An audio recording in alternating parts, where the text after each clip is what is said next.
चलिए आइए मेरे प्यार प्रछात, आज का वीडियो आप सभी बच्चों के लिए खास होने वाले हैं। और आज के सेशन में हम बात करने वाले फिजिक्स का चैप्टर नंबर 10 का तरंग प्रकाश की।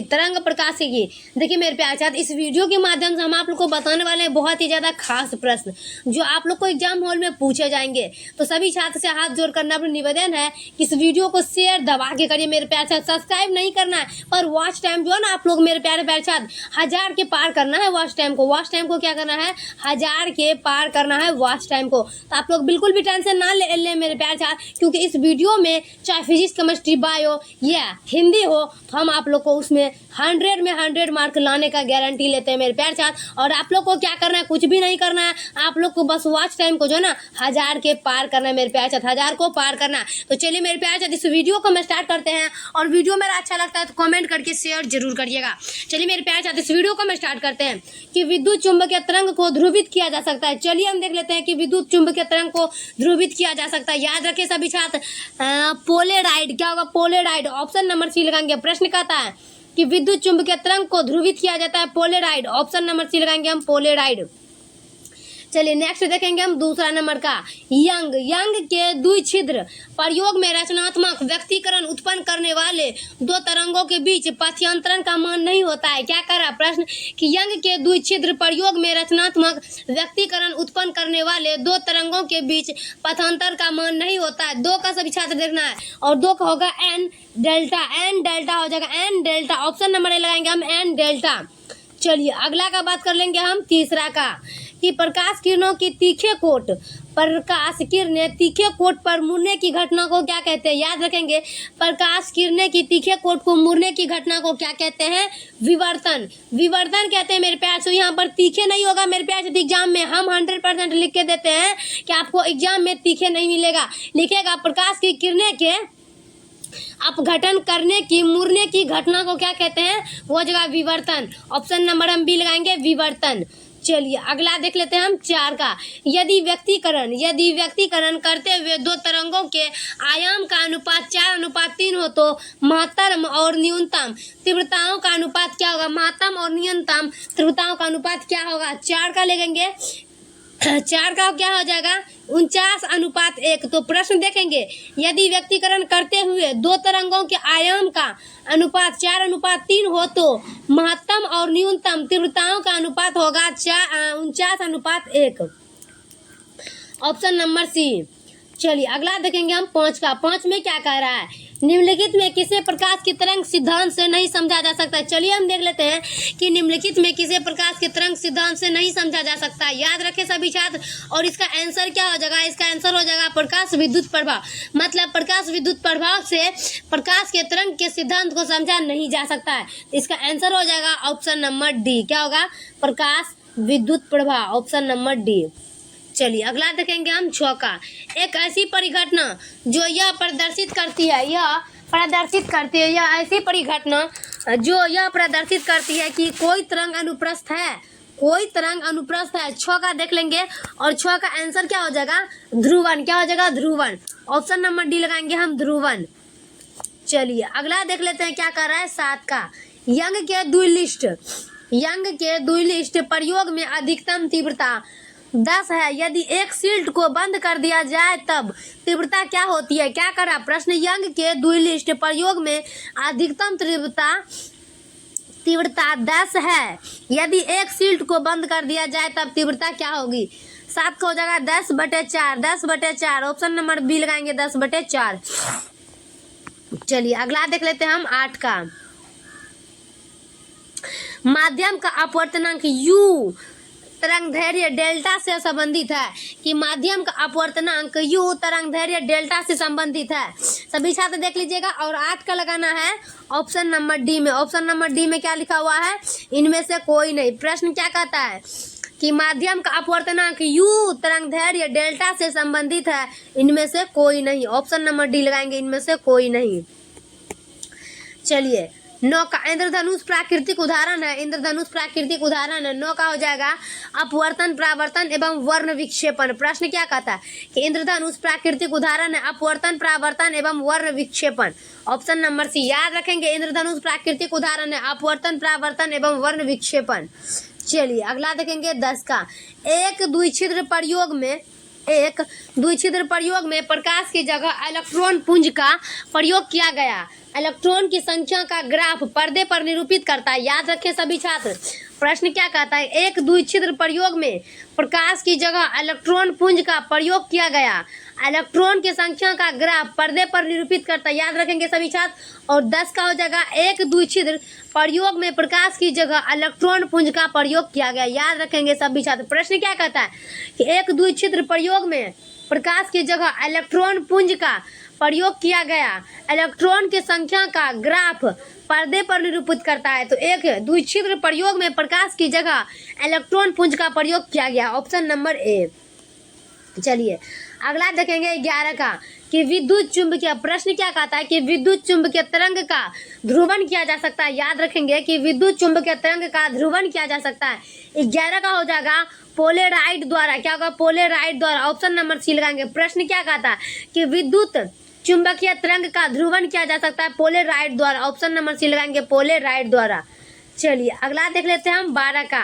जब प्रकाश की एक किरण ग्लास स्लेब में प्रवेश करती है तो इसका तरंगदैर्घ्य क्या होता है। क्या कर रहा है प्रश्न कि जब प्रकाश की एक किरण ग्लास स्लेब में प्रवेश करती है तो इसका तरंगदैर्घ्य क्या हो जाता है। 12 का सभी छात्र देख लीजिएगा। और 12 का आंसर क्या हो जाएगा, आंकड़े पूर्ण नहीं है। क्या कह रहा है, आंकड़े पूर्ण नहीं है। ऑप्शन नंबर डी लगाएंगे, आंकड़े पूर्ण नहीं है। प्रश्न क्या कहता है कि जब प्रकाश की एक किरण ग्लास स्लेब में प्रवेश करती है तो इसका तरंगदैर्घ्य क्या होता है, आंकड़े पूर्ण नहीं है। Option number D. चलिए अगला देखेंगे हम 13 का। एन अपवर्तनांक वाले शीशे की पट्टी में पथ की लंबाई टी का समतुल्य निर्वात में डॉट डॉट पथ की लंबाई है। क्या कह रहा है कि एन अपवर्तनांक वाले शीशों की पट्टी में पथ की लंबाई टी का समतुल्य निर्वात में डॉट डॉट पथ की लंबाई है। 13 का देख लेंगे और 13 का होगा एन टी। क्या होगा, n t. Option number B लगाएंगे, एम टी, एन टी। चलिए अगला देखेंगे 14 का। मृग मरीचिका का कारण क्या है। क्या कर रहा है कि मृग मरीचिका का कारण क्या है। याद रखेंगे कि मृग मरीचिका का कारण हो जाएगा अपवर्तन और पूर्ण आंतरिक परावर्तन। क्या होगा, अपवर्तन और पूर्ण आंतरिक परावर्तन। ऑप्शन नंबर ए। मृग मरीचिका का कारण है अपवर्तन और पूर्ण आंतरिक परावर्तन। चलिए अगला देखेंगे 15 का। आसमान का रंग दिखने का कारण क्या है। याद रखेंगे ये पूछेगा, आसमान का रंग नीला दिखने का कारण क्या है। 15 को होगा परिकिरणन। क्या होगा, परिकिरणन। प्रश्न क्या कहता है कि आसमान का रंग नीला दिखने का कारण हो जाएगा परिकिरणन। ऑप्शन नंबर ए 100% पूछेगा ये प्रश्न, याद रखेंगे। चलिए अगला देख लेते हैं हम 16 का। सौर प्रकाश। क्या कह रहा है, सौर प्रकाश में उपस्थित काली रेखाओं को क्या कहा जाता है, ये भी पूछेगा। सौर प्रकाश में उपस्थित काली रेखा, यहाँ पर काली रेखा नहीं होगा, कुछ और होगा। काली रेखाओं को क्या कहा जाता है, 16 का देख लेना है। और 16 का होगा फ्रॉनहोफर रेखाएं। क्या होगा, फ्रॉनहोफर रेखाएं। क्या कह रहा है कि सौर प्रकाश में उपस्थित काली रेखाएं को क्या कहा जाता है, फ्रॉनहोफर रेखाएं। ऑप्शन नंबर ए। चलिए 17 में शुद्ध स्पेक्ट्रम प्राप्त किया जाता है। शुद्ध स्पेक्ट्रम प्राप्त किया जाता है। 17 का देख लेंगे और 17 का आंसर होगा स्पेक्ट्रोमीटर से। स्पेक्ट्रोमीटर से। प्रश्न क्या कहता है कि शुद्ध स्पेक्ट्रम प्राप्त किया जाता है स्पेक्ट्रोमीटर से। Option number C. चलिए अगला देख लेते हैं हम 18 का। कि सौर स्पेक्ट्रम में बैगनी रंग से लाल रंग की ओर डैश होता है। कि सौर स्पेक्ट्रम में बैगनी रंग से लाल रंग की ओर होता है। 18 का देखेंगे और 18 का आंसर होगा विचलन घटता है और अपवर्तनांक भी बढ़ता है। क्या कर रहा है कि सौर स्पेक्ट्रम में बैगनी रंग से लाल रंग की ओर विचलन घटता है और अपवर्तनांक भी घटता है। इसका आंसर होगा ऑप्शन नंबर ए। चलिए अगला देखेंगे 19 का। ये प्रश्न 100% पूछेगा। श्वेत प्रकाश का स्पेक्ट्रम प्रिज्म में से प्राप्त करने के न्यूनतम विचलन होता है। ये नहीं रहेगा, वहां पे लिखा हुआ स्पेक्ट्रम। श्वेत प्रकाश का स्पेक्ट्रम प्रिज्म से प्राप्त करने के न्यूनतम विचलन क्या होता है। 19 का लगाना है लाल। क्या होता है, लाल। ऑप्शन नंबर बी लगाएंगे 19 का लाल। प्रश्न क्या कहता है, श्वेत प्रकाश का स्पेक्ट्रम प्रिज्म से प्राप्त करने न्यूनतम विचलन होता है लाल। Option number B. चलिए अगला देखेंगे हम 20 का। दृश्य स्पेक्ट्रम के रंगों से अधिक तरंगदैर्घ्य होता है। कि दृश्य स्पेक्ट्रम के रंगों में अधिक तरंगदैर्घ्य होता है। 20 का सभी छात्र देखिएगा और 20 का होगा लाल। ऑप्शन नंबर ए लगाएंगे हम 20 का लाल। चलिए अगला का बात करेंगे हम 21 का। सूर्य के प्रकाश का स्पेक्ट्रम क्या है। क्या कह रहा है, सूर्य के प्रकाश का स्पेक्ट्रम क्या है। 21 का लगाएंगे ऑप्शन नंबर ए में सतत। क्या होगा, सतत। ये भी पूछेगा प्रश्न। क्या कह रहा है, सूर्य के प्रकाश का स्पेक्ट्रम क्या हो जाएगा? सतत। ऑप्शन नंबर ए सतत।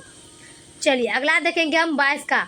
सतत स्पेक्ट्रम क्या कर रहा है? सतत स्पेक्ट्रम किसमें पाया जाता है? सतत स्पेक्ट्रम किससे पाया जाता है? 22 का देख लेना है। और 22 को जाएगा गर्म ठोस से। ये भी पूछेगा कि सतत स्पेक्ट्रम किसमें पाया जाता है, तो गर्म ठोस में। याद रखेंगे, ये प्रश्न पूछेगा। ऑप्शन नंबर ए। चलिए अगला देखेंगे हम 23 का। रेखील क्या कर रहा है कि रेखील स्पेक्ट्रम मिलता है इन्हें उत्सर्जित करने पर। मतलब रेखील स्पेक्ट्रम मिलता है उन्हें उत्सर्जित करने पर। याद रखेंगे, तो इसका हो जाएगा परमाणुओं को उत्सर्जित करने पर। क्या कर रहा है कि रेखील स्पेक्ट्रम मिलता है परमाणुओं को उत्सर्जित करने पर। ऑप्शन नंबर ए लगाएंगे, परमाणुओं को उत्सर्जित करने पर। चलिए 24 का। बैंड स्पेक्ट्रम क्या मिलता है? बैंड स्पेक्ट्रम में क्या मिलता है? 24 का। बैंड स्पेक्ट्रम में अणुओं से मिलता है। क्या होता है? बैंड स्पेक्ट्रम अणुओं से मिलता है। याद रखेंगे, बैंड स्पेक्ट्रम अणुओं से मिलता है। Option number B. चलिए अगला देखेंगे 25 का। किसी प्रिज्म की विक्षेपण क्षमता क्या होती है? किसी प्रिज्म की विक्षेपण क्षमता क्या होती है? धनात्मक। किसी प्रिज्म की विक्षेपण क्षमता धनात्मक होती है। याद रखें कि किसी प्रिज्म की विक्षेपण क्षमता धनात्मक होती है। ऑप्शन नंबर ए लगाएंगे, धनात्मक। चलिए अगला देखेंगे हम 26 का। जब लाल शर्ट पर हरा प्रकाश डालेंगे तो वह क्या दिखाई देगा? जब लाल शर्ट पर हरा प्रकाश डालेंगे तो वह क्या दिखाई देगा? 26 का हो जाएगा काला। याद रखेंगे, जब लाल शर्ट पर हरा प्रकाश डालेंगे तो क्या होगा? काला। ऑप्शन नंबर ए लगाएंगे, ये भी पूछेगा। 27 में जब दो प्रकाश तरंग व्यक्तीकरण करती है तो कुछ बिंदुओं पर अंधेरा हो जाता है, तो उस बिंदुओं की प्रकाश ऊर्जा कहाँ चली जाती है? क्या करा कि जब दो प्रकाश तरंगों व्यक्तीकरण करती है तो कुछ बिंदुओं पर अंधेरा हो जाता है, तो उस बिंदुओं की प्रकाश ऊर्जा कहाँ चली जाती है? 27 का देखेंगे, प्रकाश ऊर्जा का पुनः वितरण हो जाता है। क्या करा? प्रकाश ऊर्जा का पुनः वितरण हो जाता है। ऑप्शन नंबर बी लगाएंगे। प्रश्न क्या कहता है? जब दो प्रकाश तरंगें व्यक्तीकरण करती है तो कुछ बिंदुओं पर अंधेरा हो जाता है, तो उस बिंदुओं की प्रकाश ऊर्जा कहाँ चली जाती है? कहाँ चली जाती है? याद रखेंगे, तो प्रकाश ऊर्जा का पुनः वितरण हो जाता है। मतलब प्रकाश ऊर्जा का पुनः वितरण हो जाता है, तो प्रकाश ऊर्जा वहीं चली जाती है। Option number B. चलिए अगला देखेंगे 28 का। जब प्रकाश का अपवर्तन होता है तब निम्नलिखित में कौन परिवर्तन नहीं होती है? जब प्रकाश का अपवर्तन होता है तो निम्नलिखित में कौन परिवर्तन नहीं होती? आवृत्ति। याद रखेंगे कि जब प्रकाश का अपवर्तन होता है तो निम्नलिखित में आवृत्ति परिवर्तन नहीं होता है। ये भी पूछेगा, जब प्रकाश का अपवर्तन होता है तो निम्नलिखित में आवृत्ति परिवर्तन नहीं होता। Option number B. चलिए 29 का। उत्सर्जन रेखा स्पेक्ट्रम प्राप्त होता है। उत्सर्जन रेखाएं स्पेक्ट्रम प्राप्त होता है। 29 का हो जाएगा सोडियम वाष्प लैंप से। सोडियम वाष्प लैंप से। ऑप्शन नंबर ए लगाएंगे, सोडियम वाष्प लैंप से उत्सर्जन रेखा स्पेक्ट्रम प्राप्त होता है। स्पेक्ट्रम किससे प्राप्त होता है? तो सोडियम वाष्प लैंप से। ऑप्शन नंबर ए। लास्ट और आखिरी देखेंगे हम 30 का, कि एक वस्तु निम्न ताप पर उस प्रकाश को अवशोषित करती है जो वह ताप दीप्त अवस्था में उत्सर्जित करती है, उस नियम को प्रतिपादित किया जाता है। तो किर्चहॉफ द्वारा जो है ना, एक वस्तु नियम ताप पर उस प्रकाश को अवशोषित करती है जो वह ताप द्वीप अवस्था में उत्सर्जित करती है। इस नियम को प्रतिपादित किया है किर्चहॉफ ने, हॉफ द्वारा। ऑप्शन नंबर बी लगाएंगे।